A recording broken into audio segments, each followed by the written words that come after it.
Bienvenue dans 18 âmes, ça y est, c'est l'automne, on se lance dans une nouvelle recette aujourd'hui, ça sent la noix de muscade, ça sent la cannelle, vous l'avez peut-être deviné. Ah péta!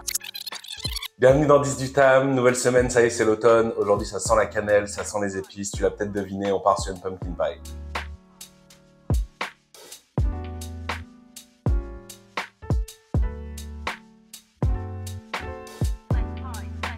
Mon premier souvenir avec la pumpkin pie, c'était il y a à peu près un peu moins de 15 ans quand je vivais au Canada. Je travaillais dans un restaurant et pour Thanksgiving, le chef avait réalisé une pumpkin pie pour toute l'équipe en mode staff meal. C'était canon. Vraiment ma première expérience avec cette recette très connue au final en Amérique du Nord. Vous connaissez peut-être, c'est assez la mode, les pumpkin spice latte. C'est la tarte dont le pumpkin spice latte est dérivé à la base. C'est parti, let's go!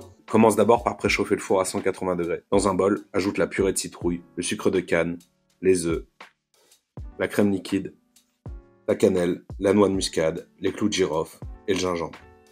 Mélange le tout jusqu'à une pâte homogène. On passe ensuite à la pâte. Là, je me suis pas embêté. Tu prends une pâte, tu l'étales, tu remets du papier cuisson par au-dessus et recouvre avec du gros sel pour ne pas qu'elle gonfle. Enfourne. On va précuire notre préparation pour la pumpkin pie. Dans une casserole à feu moyen, ajoute le mélange crémeux, puis laisse venir à ébullition tout en continuant à remuer. Une fois que la crème a épaissi, réserve dans un bol à côté. Quand ta pâte est pré-cuite, retire-la du four et retire le sel. Il ne te reste plus qu'à ajouter ta crème par-dessus, recouvrir d'un papier d'alu les bords pour ne pas que ça crame, et réenfourner pour une vingtaine de minutes.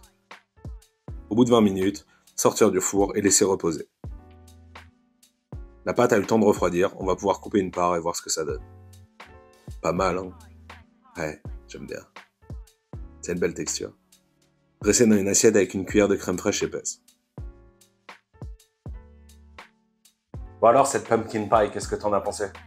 Moi, clairement, je sais déjà que ça va être bon, hein, je le fais régulièrement, donc...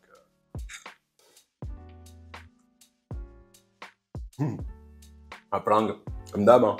Putain, il retourne. C'est vraiment parfait pour la saison. Côté des épices, on est presque... Je vais pas dire qu'on est sur un vin chaud, mais ça rappelle un petit peu. Donc c'est parfait pour cette fin d'automne. Franchement, je vous conseille de le refaire à la maison, c'est ultra simple, ça prend que dalle de temps. Voilà. Merci d'avoir regardé cette vidéo, n'oublie pas de t'abonner, de liker, et tutti quanti, hein, tu connais. À la semaine prochaine. Bisous.